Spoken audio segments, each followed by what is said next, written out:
금붕어와 목동. 먼 옛날 백두산 맑은 연못가에 소를 몰고 와 날마다 피리를 부는 목동이 있었어요. 피리 소리가 얼마나 아름답고 고슬프던지 가끔은 날아가던 새도 사나운 산 짐승도 눈물을 흘리곤 했습니다. 어디서 이렇게 아름다운 피리 소리가 들리는 걸까? 하늘나라 옥황상제의 막내딸 선녀가 우연히 그 피리 소리를 듣게 되었습니다. 구름 사이로 내려다보니 잘생긴 목동이 연못가에서 눈을 지그시 감고 피리를 불고 있었어요. 그 목동의 모습과 고운 피리 소리에 선녀는 어쩐지 가슴이 두근거렸습니다.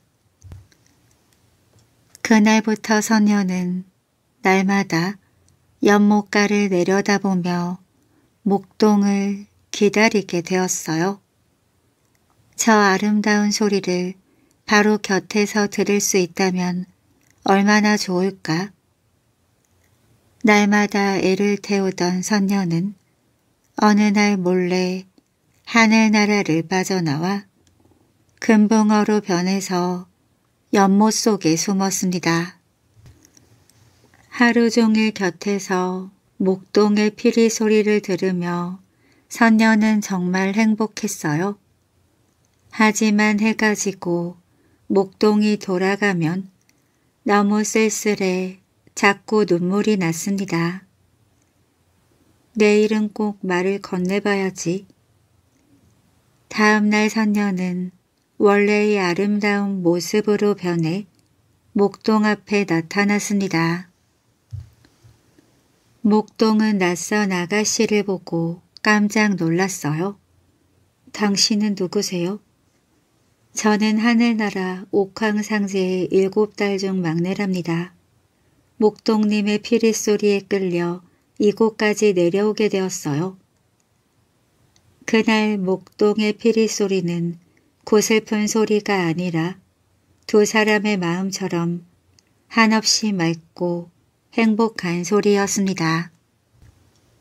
목동과 사랑에 빠진 선녀는 결혼을 해서 하늘나라 생각은 까마득히 잊은 채 행복한 하루하루를 보냈어요. 한편 하늘나라에서는 막내딸이 없어진 것을 안 옥황상제가 불호령을 내렸습니다. 당장 땅으로 가서 막내를 찾아오너라. 하늘나라 사신은 구름을 타고 땅으로 내려왔어요.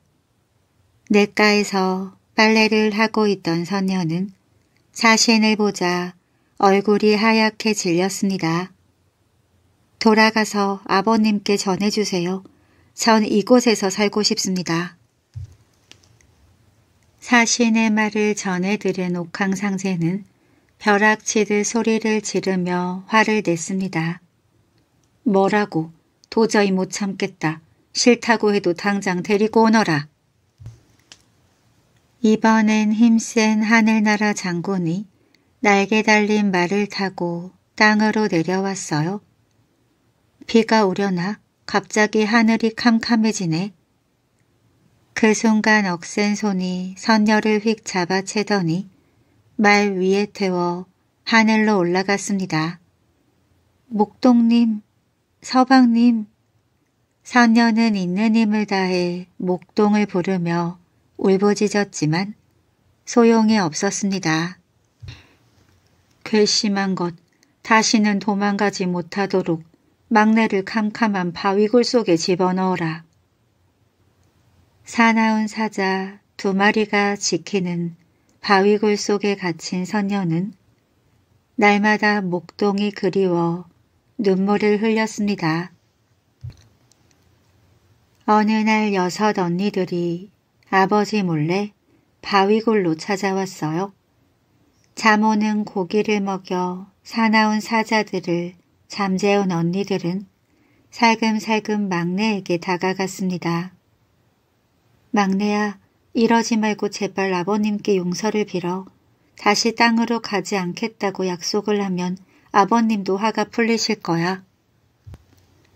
하지만 선녀는 오히려 언니들의 손을 잡고 간절히 애원했습니다. 언니들, 제발 나를 도와줘요. 난 목동님 없이는 살 수가 없어요.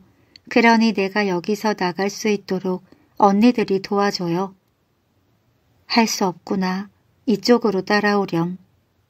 언니들의 도움으로 바위골을 빠져나온 선녀는 아버지 몰래 다시 땅으로 내려왔습니다. 도대체 어디로 간 거요? 지금 어디 있는 거요? 선녀가 사라진 후 시름에 잠긴 목동은 날마다 울면서 고슬프게 피리만 불고 있었습니다. 그러던 어느 날 하늘이 환해지며 눈부신 햇살이 마당으로 길게 뻗치더니 선녀가 사뿐히 내려왔어요. 다신 못 보는 줄 알았소. 얼마나 보고 싶었는데. 이제 다시는 떠나지 않을 거예요. 두 사람은 하염없이 기쁨의 눈물을 흘렸습니다. 그 사이 다시 막내가 사라진 것을 안 옥황상제는 참을 수 없이 화가 났습니다. 아비를 속인 막내를 지금 당장 금붕어로 만들어버리고 본래의 모습으로 돌아오지 못하게 하여라. 옥황상제의 불호령이 떨어지자마자 선녀의 몸은 금붕어로 변해버리고 말았어요. 연못 속에 갇힌 금붕어가 된 선녀는 다시는 목동의 곁으로 돌아갈 수 없게 되었습니다. 여보, 날 두고 또 어디로 가버린 거요? 다시 아내를 잃은 목동은 날마다 연못가에 앉아 눈물을 흘리며 고슬프게 피리를 불었어요. 서방님, 저 여기 있어요. 지금 곁에 있어요, 서방님. 그러나 선녀의 말은 목동에게 들리지 않았습니다. 연못 속에는 금붕어 한 마리가 입만 뻐끔거리며 목동의 주위를 헤엄치고 있을 뿐이었지요. 긴 세월을 하루도 빼놓지 않고 연못가에 앉아 피리를 불며 아내를 기다리던 목동은 결국 세상을 떠나고 말았습니다. 하지만 금붕어가 된 선녀는 아직도 사랑하는 목동의 피리 소리를 그리워하며 하루하루를 슬프게 살아가고 있답니다. 재주 많은 왕자. 옛날에 욕심 많은 임금님이 살고 있었습니다. 임금님에게는 왕자가 한 명 있었어요. 임금님은 왕자를 몹시 사랑했습니다. 임금님에게 가장 큰 바람이 있다면 왕자를 세상에서 가장 훌륭하게 키우는 것이었습니다. 그래서 임금님은 왕자가 어릴 때부터 세상을 따로 두고 여러 가지를 배우게 하였습니다. 글을 가르치는 스승, 무예를 가르치는 스승, 악기와 그림을 가르치는 스승 등 왕자의 스승은 무려 30명도 넘었습니다. 왕자도 임금님의 뜻에 따라 무엇이든지 열심히 배웠습니다. 왕자는 노래도 잘하고 활도 잘 쏘고 그림 솜씨도 훌륭하였습니다. 말타기, 악기 다루기, 칼과 창 쓰기 등 못하는 것이 없을 정도로 재주가 뛰어나게 되었습니다. 그래서 모두 왕자를 재주 많은 왕자라고 불렀지요. 그러던 어느 날이었습니다. 왕자의 교육을 맡은 한 신하가 욕심 많은 임금님께 말했어요. 왕자님은 이제 모든 학문과 무예와 의술은 물론이고 우주와 자연의 이치, 장차 임금의 보위에 오르면 하셔야 할 도리까지 모두 다 배웠습니다. 그러나 임금님은 아직도 안심할 수 없다는 표정으로 말했습니다. 왕자는 어떤 일에도 제일이 되어야 한다.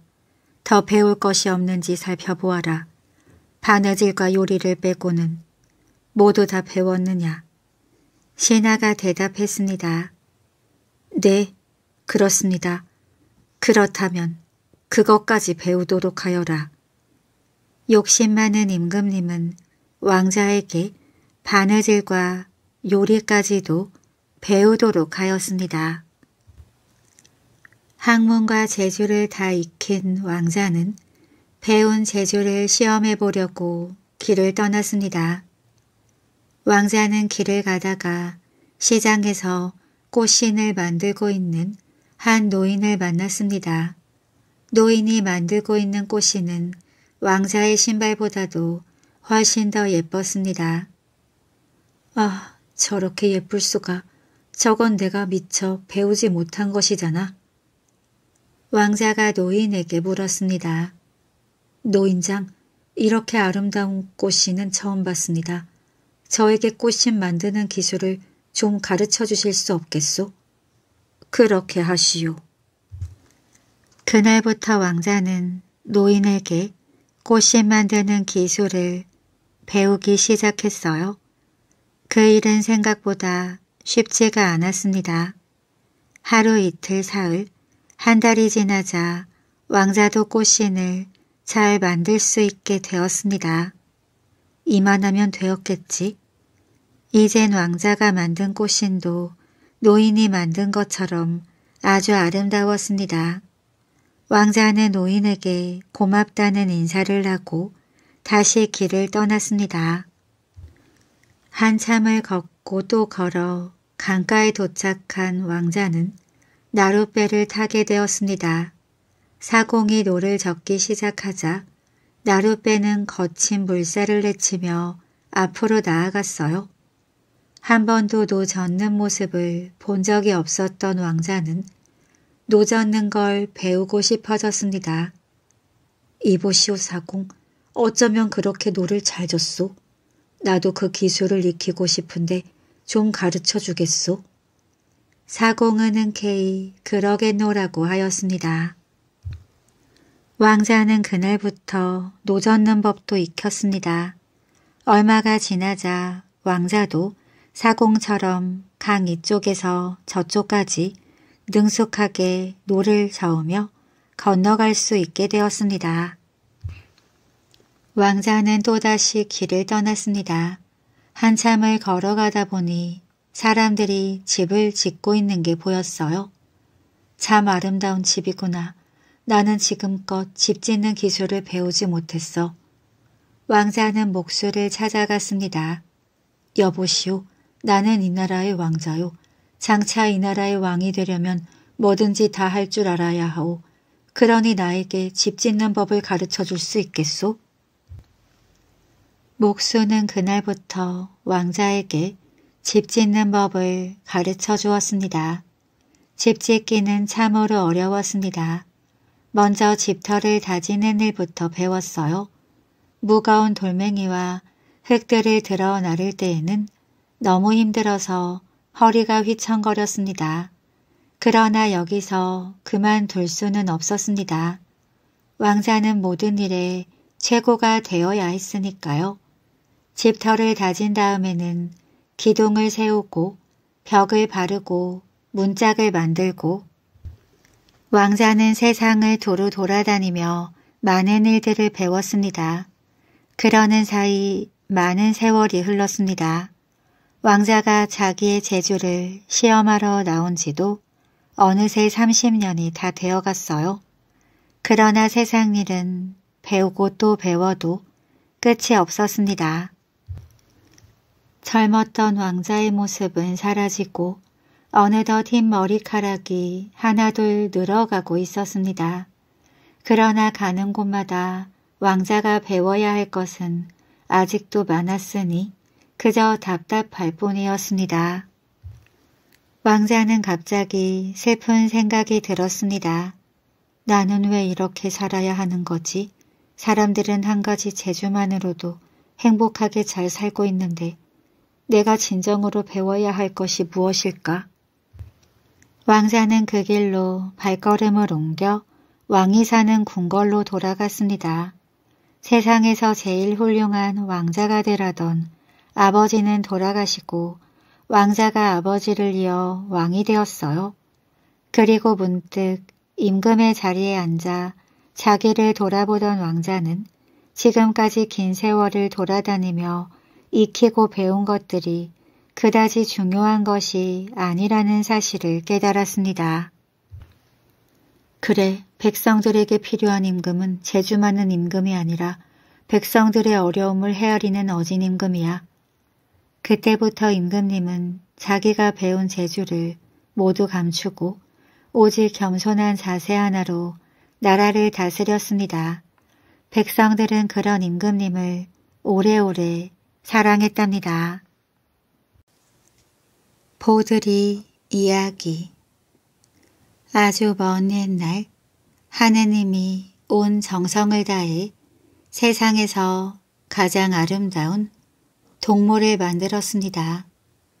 동글동글한 몸에 보들보들한 하얀 털을 입혀놓으니 정말 누가 봐도 예쁘고 사랑스러웠습니다.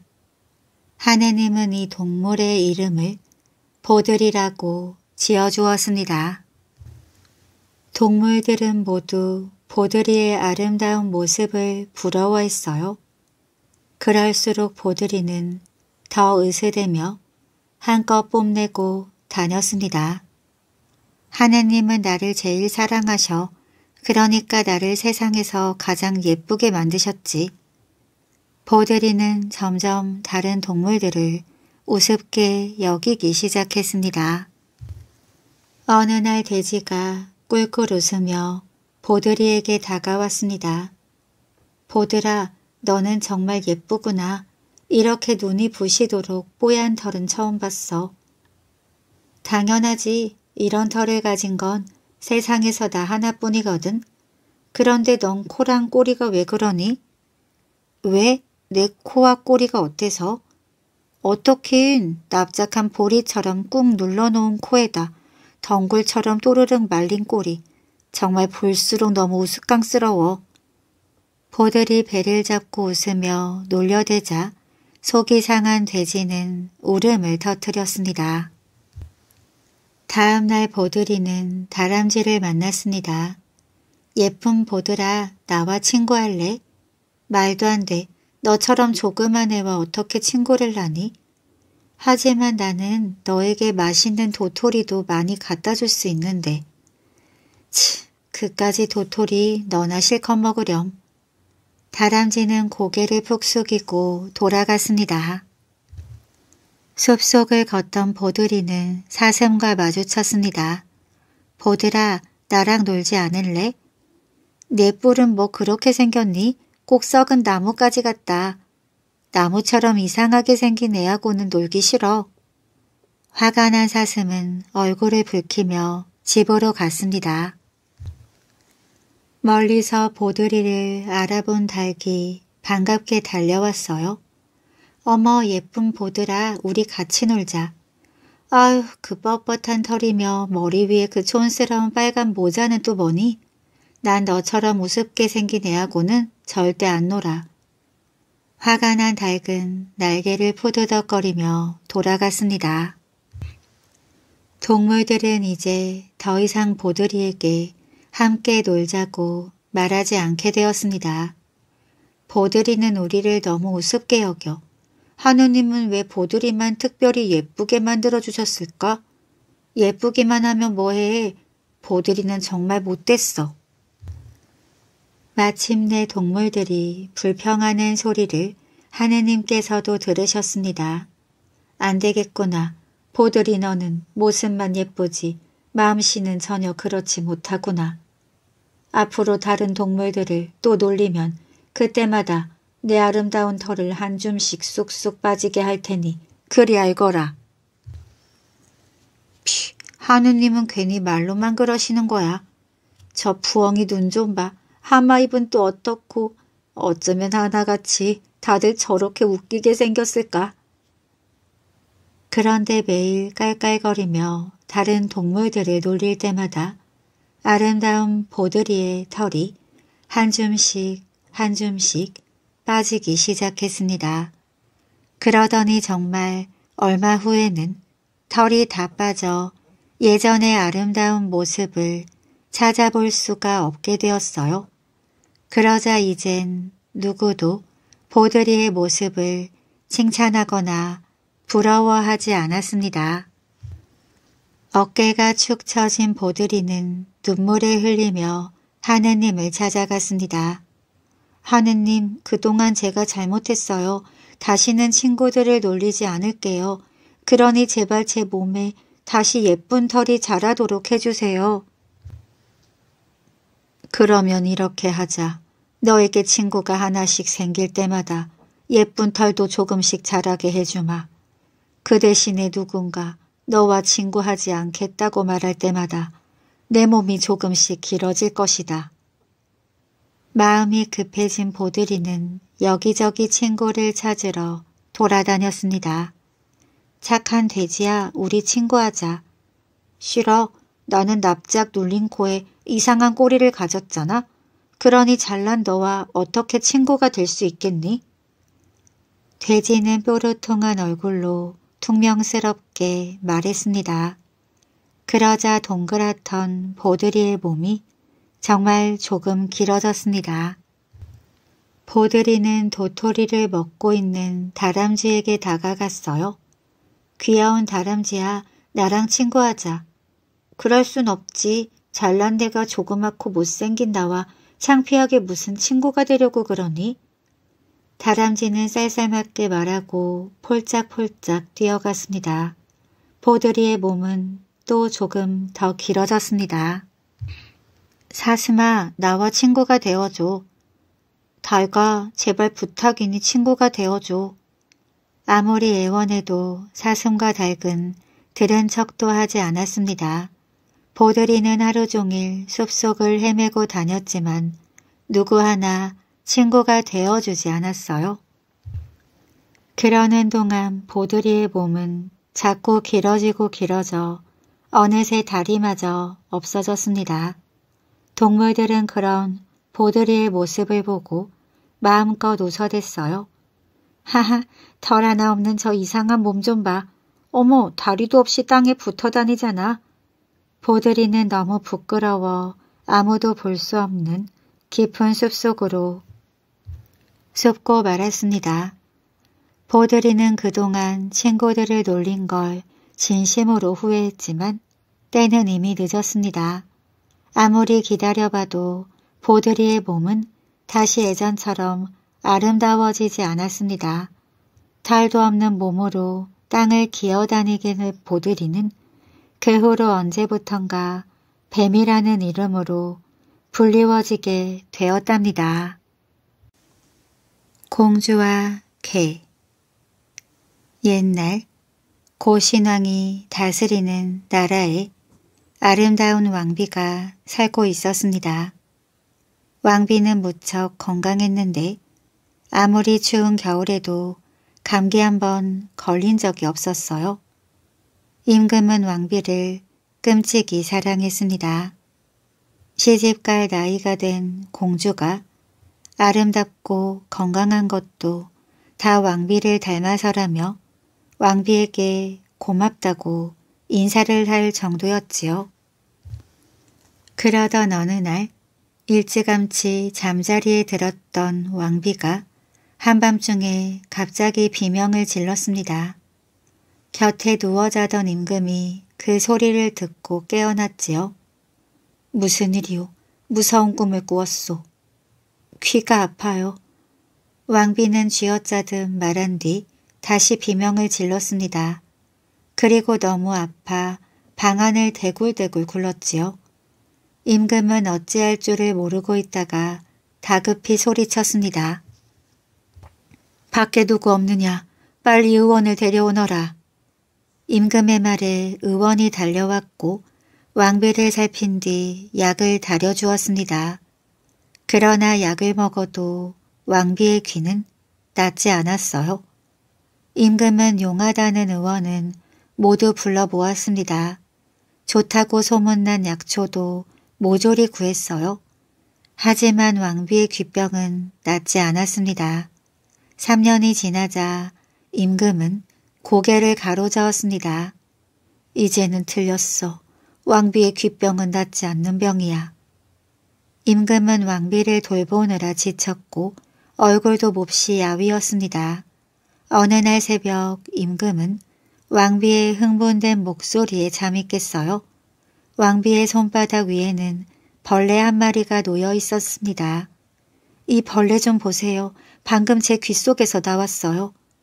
귀 속에서 벌레가 나왔단 말이오. 임금은 깜짝 놀라 벌레를 자세히 들여다보았어요. 누에처럼 생긴 그 벌레는 황금빛을 띠고 있었습니다. 벌레가 나온 뒤부터 귀가 아프지 않아요. 귀병이 다 나았나 봐요. 그게 정말이오. 참으로 다행이오. 임금은 왕비의 병이 나았다는 말에 눈물을 흘렸습니다. 이게 꿈이오 생시오. 왕비가 건강을 되찾다니. 믿어지지가 않소. 이것은 나라의 경사요. 온 백성이 기뻐할 것이오. 임금은 크게 기뻐하며 잔치를 베풀었습니다. 한편 왕비는 황금 벌레를 버리지 않았어요. 바가지 속에 벌레를 넣고 쟁반으로 덮어 놓았습니다.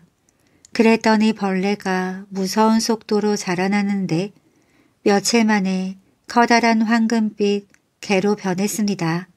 황금빛 개는 눈이 부시도록 빛났어요.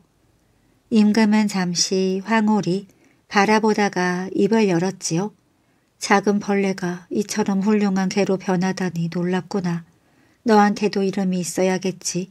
쟁반과 바가지에서 생겨났으니 네 이름은 반호다. 임금은 반호를 늘 곁에 두었습니다. 반호는 임금의 사랑을 받으며 편안한 나날을 보냈어요. 어느 날 평화롭던 나라에 좋지 않은 소식이 날아들었습니다. 오랑캐 방황이 군사를 일으켜 곧 쳐들어온다는 것이었지요. 임금은 전쟁을 하고 싶지 않았습니다. 전쟁을 하면 병사들이 다치거나 죽고 백성들이 큰 피해를 볼 것이기 때문이지요. 임금은 생각했습니다. 우두머린 방황만 해치우면 오랑캐들이 감히 우리나라로 쳐들어오지 못할 것이다. 그래서 임금은 다음과 같은 내용의 방을 온 나라에 써붙이게 했습니다. 오랑캐의 우두머린 방황을 해치우면 누구든지 나의 사위로 삼겠노라. 나라 안에는 난다긴다 하는 뛰어난 무사들이 많았습니다. 무사들은 방을 읽고 가슴이 뛰었지요. 아름다운 공주를 아내로 삼을 수 있는 좋은 기회로구나. 이 기회를 놓칠 수 없지. 처음엔 모두가 이렇게 생각했습니다. 하지만 막상 오랑캐 땅에 들어가려고 하니 엄두가 나지 않았지요. 자칫 잘못하면 목숨을 잃을 수도 있는 위험한 일이기 때문입니다. 아무도 나서는 이가 없는 그때 궁궐에 있던 반호가 감쪽같이 모습을 감추었습니다. 임금은 반호가 사라진 것을 뒤늦게 알고는 신하들에게 명령을 내렸지요. 반호는 내가 아끼는 개다. 궁궐 안을 샅샅이 뒤져라. 그래도 없으면 나라 안을 다 뒤져서라도 반드시 찾아야 한다. 신하들은 재빨리 반호를 찾아 나섰습니다. 궁궐은 물론 나라 전체를 다 뒤졌지만 그 어디에도 반호는 없었어요. 반호를 매우 소중히 여기던 임금은 반호가 없어지자 하루하루가 슬프고 허전했습니다. 그런데 며칠 뒤 온데간데 없이 사라졌던 반호가 궁궐에 나타났습니다. 반호는 먼 곳을 다녀왔는지 매우 지친 모습이었어요. 임금은 반호를 보자마자 부둥켜 안았습니다. 어디를 갔다 이제 온 것이냐. 내가 너를 얼마나 찾았는지 아느냐. 얼마 뒤 놀랄만한 소식이 날아들었습니다. 방황이 황금빛 털을 가진 개의 습격을 받아 세상을 떠났다는 것이었어요. 반호야, 내가 정말 오랑캐 땅에 들어가 방황을 해치웠단 말이냐.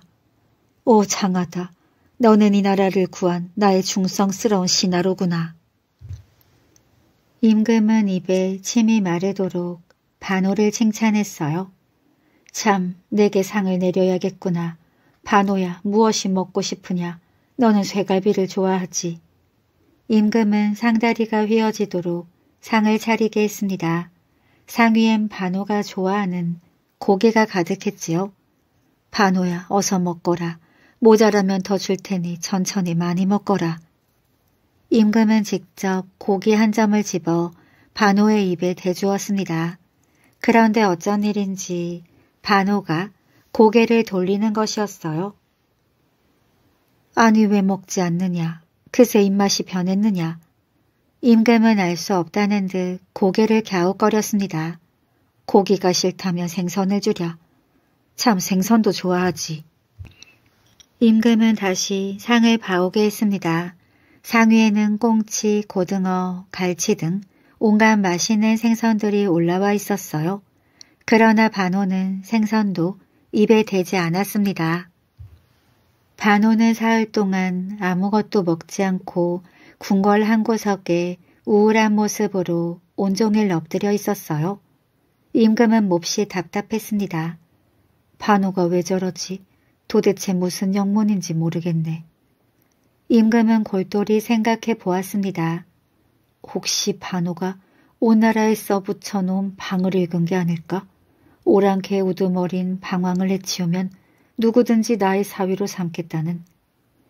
임금은 반호에게 가서 슬쩍 물어보았습니다. 반호야, 혹시 방을 읽었느냐? 그 내용대로라면 방황을 해치운 너를 내 사위로 삼아야 하는데 내가 약속을 지키지 않아서 그러는 것이더냐? 그러자 죽은 듯이 엎드려 있던 반호가 갑자기 벌떡 일어섰습니다. 그러고는 임금을 쳐다보더니 고개를 끄덕였어요. 내가 그 약속 때문에 그랬구나. 알겠다. 하지만 나는 사람이고 너는 개다. 내가 어찌 사람도 아닌 개를 사위로 삼을 수 있겠느냐. 반호는 기다렸다는 듯이 입을 열었습니다. 임금은 자기 귀를 의심했어요. 반호가 사람처럼 말을 하기 시작했기 때문입니다. 그건 염려 마십시오. 저도 사람이 될 수 있으니까요. 저를 황금 종 속에 일주일 동안 가둬두십시오. 그럼 저는 사람으로 변할 것입니다. 임금은 반호의 말대로 하기로 했어요. 일찍이 반호는 벌레에서 개로 변했기 때문에 개에서 사람으로 변할 수도 있겠다는 생각이 들었습니다. 황금종에 갇히기 전에 반호가 말했습니다. 일주일이 되기 전에는 종을 열어봐선 안 됩니다.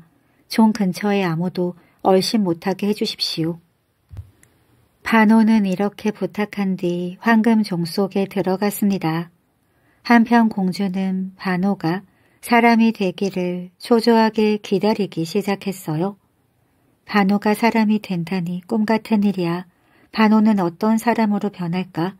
이왕이면 키가 크고 잘생긴 남자가 되어 내 앞에 나타나면 좋겠는데. 공주는 이런 생각을 하며 사흘을 보냈습니다. 또 사흘이 지났을 때 공주는 마음을 졸였어요. 반호가 이제까지 아무것도 먹지 못했잖아. 저러다가 죽어버리면 어쩌지? 공주는 걱정이 되어 안절부절 못했습니다. 그날 밤 공주는 황금 종이 있는 곳으로 갔어요. 그리고 그 앞에서 중얼거렸습니다. 반호는 어떻게 되었을까? 물 한 모금 마시지 않으면 사람도 견디기 어려운 텐데. 공주는 자꾸 불길한 생각이 들었습니다. 그러다 결국 저도 모르게 황금종을 열어보고야 말았답니다. 공주는 반호의 모습을 보고 깜짝 놀랐습니다. 머리만 빼놓고 몸이 전부 사람으로 변해 있었기 때문입니다. 종 밖으로 나온 반호는 공주를 원망스럽게 바라보며 말했어요. 왜 종을 열어보셨습니까? 오늘 밤만 무사히 넘기면 온전한 사람이 되었을 텐데요. 이제 모든 것이 물거품으로 돌아갔습니다. 머리는 개이고 몸은 사람인 이런 모습으로는 당신과 결혼할 수 없습니다. 임금님께서는 우리의 결혼을 허락하지 않으실 겁니다. 당신은 저 때문에 완전한 사람이 되지 못했어요. 정말 미안해요. 하지만 실망하지 말아요. 당신을 평생 남편으로 섬기겠어요. 반호는 감격하여 공주를 얼싸 안았습니다. 그날 밤 반호와 공주는 궁궐을 몰래 빠져나와 사람이 살지 않는 깊은 산속으로 들어갔습니다. 그리고 그곳에서 단둘이 행복하게 살았지요. 반호는 날마다 사냥을 하고 공주는 농사를 지었습니다. 임금은 공주가 보고 싶었어요. 이리저리 알아본 끝에 반호와 공주가 살고 있는 곳을 찾아냈습니다. 임금은 공주를 불러오려고 여러 차례 신하를 보냈지요. 하지만 신하는 번번이 발길을 돌려야 했습니다. 그곳에 가까이 가면 갑자기 안개가 자욱히 끼고 비바람이 불어 닥쳤기 때문입니다. 세월이 흘러 반호와 공주는 6아들과 6딸을 두었습니다. 자식들은 집을 떠나 저마다 종족을 이루었어요. 그 종족은 오늘날까지 중국의 소수 민족으로 남았습니다. 묘족, 요족, 여족 등이 그것인데 이들은 반호를 조상으로 섬기고 있답니다. 팔짝팔짝 참새. 아주 먼 옛날 하늘나라의 옥황상제님이 땅을 내려다보며 이렇게 외쳤습니다. 여봐라, 날개 달린 날짐승들은 지금 당장 이곳으로 모두 모이거라. 무슨 일인지 궁금해하며 날짐승들은 서둘러 하나둘씩 하늘나라로 모여들었습니다. 다들 모였느냐? 너희가 그동안 사람들에게 어떤 좋은 일을 했는지 들어보고 상을 주려고 불렀느니라. 날짐승들은 2날개로 푸드덕 푸드덕 신나게 박수를 치며 좋아했습니다. 제일 먼저 점잖은 까치가 포르르 날아와 말했어요. 저는 높은 나무 위에서 까까깍 노래를 불러 반가운 손님이 오는 걸 미리 알려줬어요. 그거 참 좋은 일을 했구나. 상으로 너에게 하얀 띠를 주겠다. 까치는 하얀 띠를 어깨와 허리에 두르고 좋아서 어쩔 줄을 몰랐습니다. 그러자 샘많은 종달새가 입을 삐죽거리더니 앞으로 나서며 말했어요. 옥황상제님, 저는 이른 봄에 들판에 나가 목이 아프도록 열심히 노래를 해서 농부들에게 농사지을 때를 알려줬어요. 그래, 그거 참 착한 일을 했구나. 착한 너에게 더 아름다운 목소리를 선물로 주마. 종달새는 지지배배 지지배배 노래를 부르며 기뻐했답니다. 평소엔 말이 없는 부엉이도 오늘은 할 말이 많았습니다. 저는 어두운 밤에 사람들이 산속에서 길을 잃지 않도록 부엉부엉 울어줬어요. 이것도 상 받을 만한 일인가요? 그럼 그렇고 말고 잠도 안 자고 좋은 일을 한 너에게 캄캄한 밤에도 잘 볼 수 있는 밝은 눈을 상으로 주마. 부엉이 눈이 밤에 반짝반짝 잘 보이는 건 이때부터였습니다. 이번엔 뽐내기 좋아하는 수탉 차례가 되었어요. 저는 매일 새벽마다 꽃기호하고 울어서 잠든 사람들을 깨웠어요.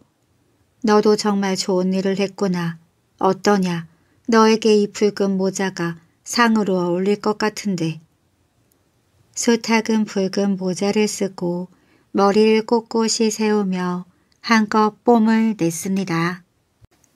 성질급한 거위가 넘어질 듯이 뒤뚱거리며 나서서 말했습니다. 저는 큰 소리로 꽉꽉 울어서 낮이든 밤이든 도둑이 들지 못하게 집을 지켰어요. 내가 있으면 사람들이 마음 놓고 일하러 나가겠구나. 상으로 하얀 구슬을 줄 테니 어서 바꿔라. 거위는 하얀 구슬을 받자마자 눈에 가장 잘 띄는 이마에 붙였습니다. 그때부터 거위 이마에 툭 튀어나온 혹이 생기게 된 거랍니다. 날짐승들은 옥황상제께 자기가 한 일을 말하고 하나씩 선물을 받고 돌아갔어요. 드디어 기다리고 있던 참새가 어깨에 잔뜩 힘을 주고 졸랑거리며 옥황상제님 앞으로 나섰습니다. 옥황상제님, 저는 다른 새들과는 비교가 안 될 만큼 좋은 일을 했어요. 그러니 제겐 특별히 더 큰 상을 주셔야 할걸요. 그래, 그럼 어디 한번 내가 한 일을 들어볼까? 저는 사람들이 농사를 잘 지었나 못 지었나 살펴봐 주었어요. 논의 벼가 잘 익었나 안 익었나 까먹어보고 마당에 널어놓은 벼도 잘 말랐나 덜 말랐나 쪼아 먹어보고 하는 일이 많아서 얼마나 바빴는지 몰라요. 참새의 말이 끝나자마자 옥황상제님은 버럭 화를 내며 야단을 쳤습니다. 네 이놈, 사람들이 애써 키운 벼를 내 마음대로 쪼아먹은 게 잘한 일이란 말이냐. 큰 상은커녕 종아리를 맞고 혼이 났습니다. 화가 난 옥황상제님은 회초리를 휙 빼들고 참새의 종아리를 찰싹찰싹 때린 후 물었습니다. 이제 너의 잘못을 알겠느냐? 옥황상제님 잘못했어요. 용서해 주세요. 저보다 더 나쁜 파리도 있잖아요. 저는 해로운 벌레라도 잡아먹었지만 파리는 더러운 발로 사람들이 만든 음식을 밟고 다녔다고요. 참새는 너무 아파 팔짝팔짝 뛰면서도 파리의 잘못을 일러바쳤어요. 아니 파리, 너는 새도 아니면서 어떻게 왔느냐? 옥황상제님 보세요. 저도 날개가 있어요. 그러니 저도 날짐승 아닌가요? 그건 그렇다 치고 도대체 너는 왜 더러운 발로 사람들이 만든 음식을 밟고 다녔는지 한번 말해보거라. 그건요, 음식이 맛이 있나 없나 알아보려고 그러는 것뿐이죠. 이런 고얀 놈이 있나. 남이 정성스럽게 만든 음식을 함부로 더럽히고도 자랑을 해. 내 놈도 참새처럼 맞아야 정신을 차리겠구나. 옥황상제님의 호통소리에 파랗게 질린 파리는 앞발을 모아 싹싹 빌었답니다. 잘못했어요. 제발 때리지는 마세요. 이렇게 빌 테니 한 번만 봐주세요. 팔짝팔짝 싹싹 참새는 종아리가 아파서 계속 팔짝팔짝 뛰고 파리는 싹싹 비느라고 정신이 없었어요. 옥황상제님 잘못했어요. 다시는 안 그럴게요. 그렇게 혼나고 돌아와서도 참새와 파리의 못된 행동은 끝내 고쳐지지 않았답니다. 하지만 무섭게 혼났던 기억만큼은 잊을 수가 없었나 봐요. 그래서 요즘도 파리는 앞발을 모아 싹싹 빌고 참새는 팔짝팔짝 뛰어다니고 있는 거랍니다. 두고도 거지. 옛날에 어떤 정승이 자식 없이 살았는데 어느 날 꿈에 신령이 나타나서 말했습니다. 뒷동산 바위 밑에 가보거라. 날이 밝자마자 뒷동산으로 갔더니 생전 처음 보는 신기한 꽃이 피어 있었습니다. 그걸 다려먹고 꼭 10달 후 달덩이같이 어여쁜 아들을 낳았어요. 정승 부부는 만지면 다를까 불면 날아갈까 아들을 애지중지 길렀지요. 아이가 7살 때 동냥하러 온 중이 아이의 얼굴을 빤히 보더니 쯧쯧 혀를 찼습니다. 이 아이는 13살을 넘기지 못하고 죽을 것이오. 놀란 정승은 넙죽 엎드려 빌었지요. 제발 우리 아이를 살려주시오. 살고 싶다면 나와 함께 가야 하오. 정승은 어쩔 수 없이 아들을 떠나보냈어요. 나중에 아들을 몰라볼까봐 금으로 만든 옷 한 벌을 주어 보냈지요. 그날부터 아이는 험한 산속 작은 암자에서 지냈습니다. 별이 총총한 새벽에 일어나 물을 깃고 밥을 하고 가시덤불을 헤치며 나무를 했어요. 중은 그런 아이를 두고도 거지라고 불렀습니다. 집에 천금을 두고도 거지 노릇을 하고 있으니 두고도 거지라고 한 거지요. 잠시라도 실라치면 스님이 호통을 쳤습니다. 이놈 두고도 거지야. 잠시도 몸을 쉬면 안 된다고 하지 않았느냐. 어느 날 곤히 잠든 두고도 거지가 꿈을 꾸는데 무시무시한 저승사자들이 쉬어간다고 암자 앞에 발을 멈추었습니다. 정승집 아들이 집에 없으니 어쩐다.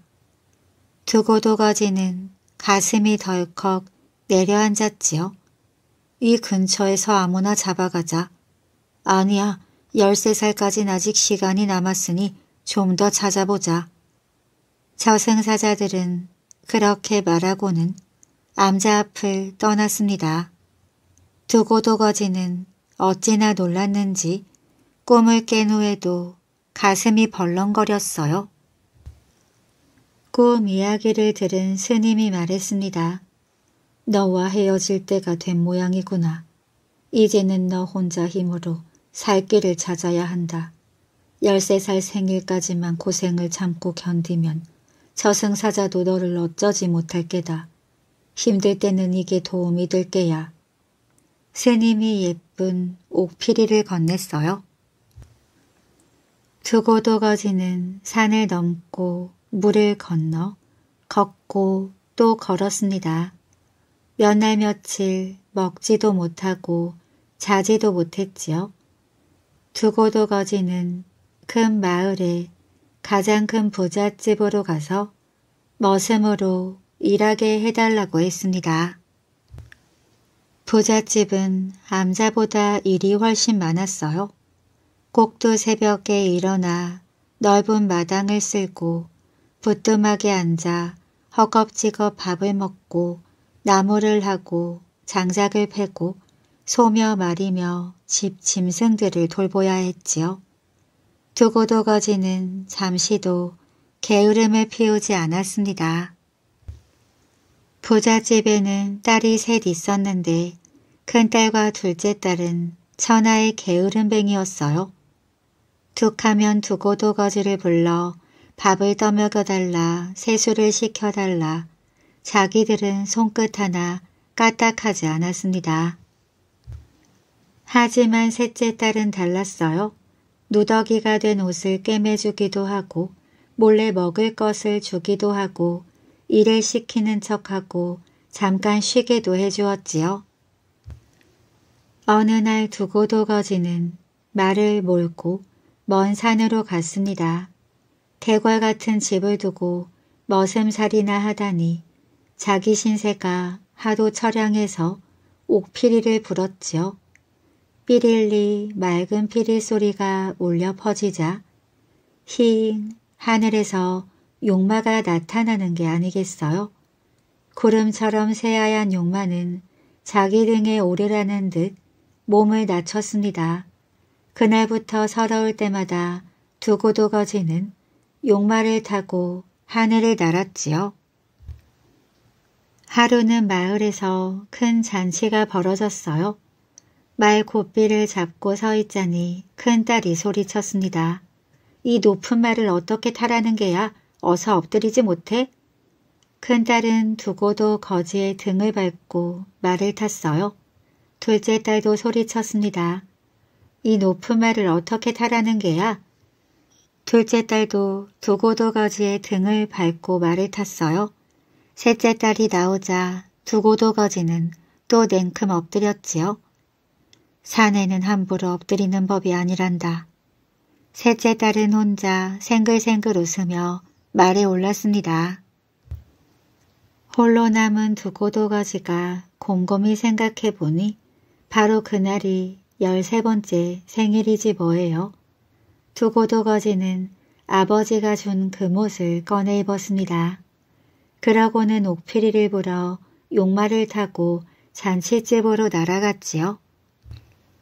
두고도거지가 하늘에서 용마를 타고 내려오자 신선이 왔다며 잔치집은 난리가 났습니다. 셋째 딸만 혼자 고개를 갸웃거렸지요. 셋째 딸은 술을 따르는 척 하면서 가위로 신선 옷고름을 살짝 잘랐습니다. 집에 온 셋째 딸이 두고도거지를 부르더니 옷고름 조각을 꺼내놓았어요. 내 정체를 밝히거라. 두고도거지가 금옷을 꺼내자 옷고름 조각이 딱 맞았습니다. 두고도거지가 싱글벙글 웃으며 말했어요. 제 배필이 되어주시렵니까? 셋째 딸은 서방님 하고 머리를 조아렸습니다. 부자 영감도 사정을 듣고는 두 사람의 혼인을 허락했지요. 두고도거지는 셋째 딸과 용마에 올랐어요.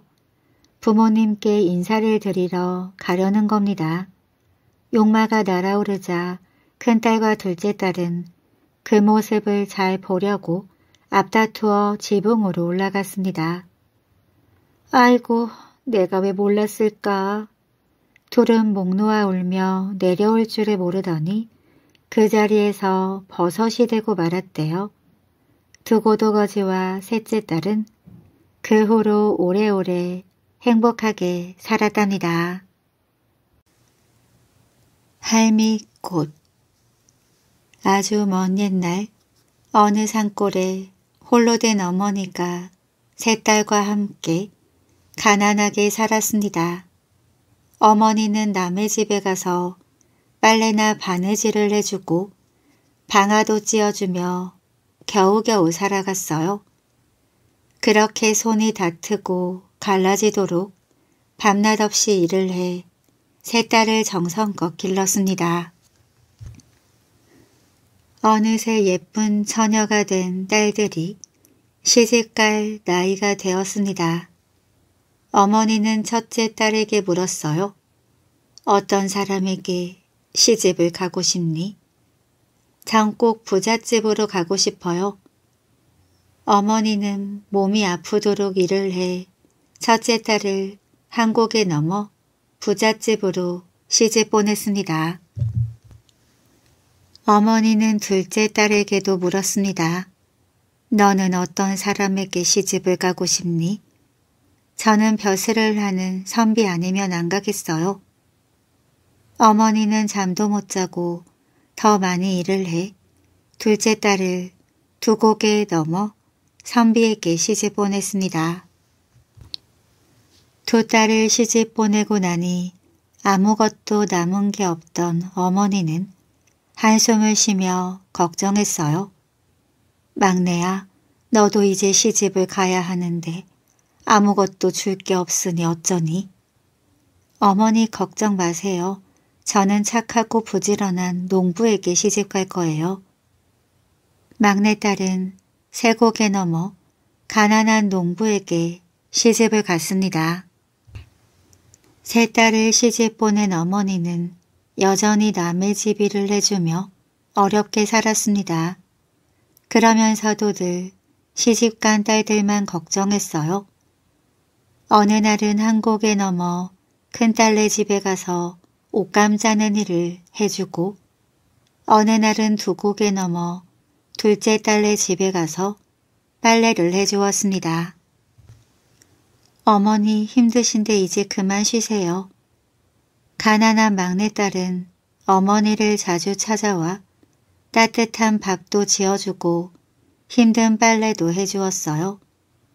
어렵게 마련한 돈과 정성껏 모은 곡식도 아까워하지 않고 어머니께 갖다 드렸습니다. 하지만 첫째와 둘째 딸은 단 한 번도 찾아오지 않았습니다. 어느덧 세월이 흘러 어머니는 꼬부랑 할머니가 되었어요. 곱던 얼굴엔 굵은 주름이 패이고 힘든 일을 너무 많이 한 탓에 허리는 둥그렇게 굽었습니다. 땔감으로 쓸 나무 한 단 하기도 힘들 만큼 약해졌지요. 차가운 바람이 쌩쌩 부는 어느 겨울날 어머니는 딸들이 너무 보고 싶어 지팡이를 짚고 길을 나섰습니다. 어머니는 눈보라가 몰아치는 고갯길을 쓰러질 듯 걸었습니다. 한 발을 내디디면 넘어지고 또 한 발을 내디디면 미끄러져 눈길을 굴렀어요. 겨우겨우 한 고개를 넘자 멀리 첫째 딸네 집이 보였습니다. 얘야 첫째야 내가 왔다. 어머니는 반갑게 딸을 불렀어요. 그런데 문을 열고 나온 첫째 딸은 어머니를 반기는 기색은커녕 얼굴을 찡그리며 투덜댔습니다. 어머니도 참 이렇게 바쁜 제삿날 찾아오시면 어떡해요. 지금은 음식 준비로 바쁘니 밥이나 한 그릇 드시고 얼른 돌아가세요.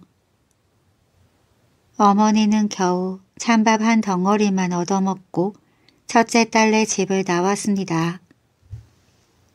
어머니는 둘째 딸이 보고 싶어 서둘러 눈보라가 몰아치는 고개를 넘었어요. 온몸이 꽁꽁한 어머니는 이리 뒹굴고 저리 뒹굴고 미끄러져서 상처투성이가 되었습니다. 그래도 둘째 딸네 집이 보이자 반가운 마음에 아픈 것도 잠시 잊었습니다. 얘야 둘째야 내가 왔다. 어머니의 소리를 듣고 나온 둘째 딸도 귀찮은 듯 쌀쌀맞게 말했습니다. 어머니도 참 하필이면 온 식구가 감기로 아플 때 오실 게 뭐예요? 우리 집엔 주무실 방도 없으니 물이나 한 그릇 드시고 어서 돌아가세요. 어머니는 겨우 찬물 한 그릇을 얻어 마시고 힘없이 둘째 딸네 집을 나왔습니다.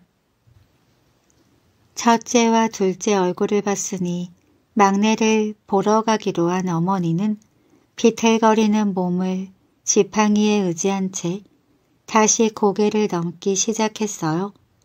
눈에 미끄러지고 돌보리에 채여가며 걷다 보니 어느새 해가 지고 날이 어두워졌습니다.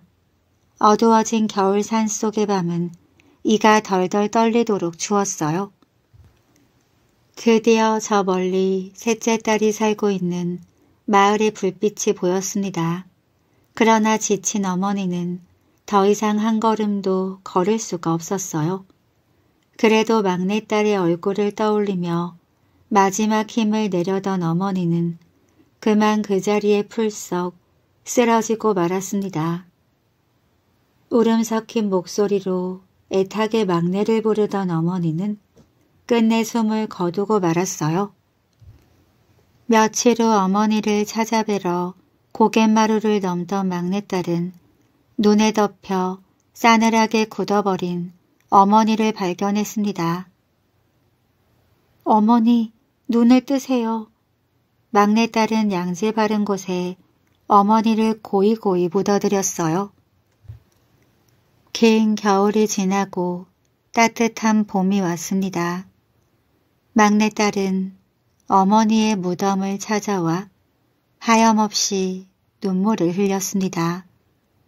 그런데 어머니의 무덤 위에 난생 처음 보는 꽃이 활짝 피어 있는 게 아니겠어요?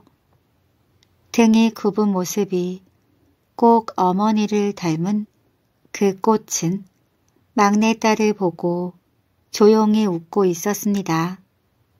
그 후로 꼬부랑 등이 굽은 그 꽃을 사람들은 할미꽃이라고 부르게 되었답니다. 오늘도 이야기 재미있게 잘 들으셨나요? 우리 속담에 초년고생은 사서라도 한다는 말이 있습니다. 몸으로 부딪혀 고생하면서 얻은 세상 경험은 천금에 비할 바 없는 가치를 지닙니다. 오늘 들려드린 두고도 거지 이야기에서도 정승집 귀한 아들이 고생을 하며 살게 되었지만 더 값진 것들을 경험하고 행복하게 살게 됩니다. 이야기에서 나온 옥필이와 용마가 바로 주인공이 갖게 된 영혼의 힘을 상징하는 게 아닐까 싶습니다. 오늘도 재미와 감동을 주는 옛날 이야기와 함께 편안한 잠자리 되시기를 바랍니다.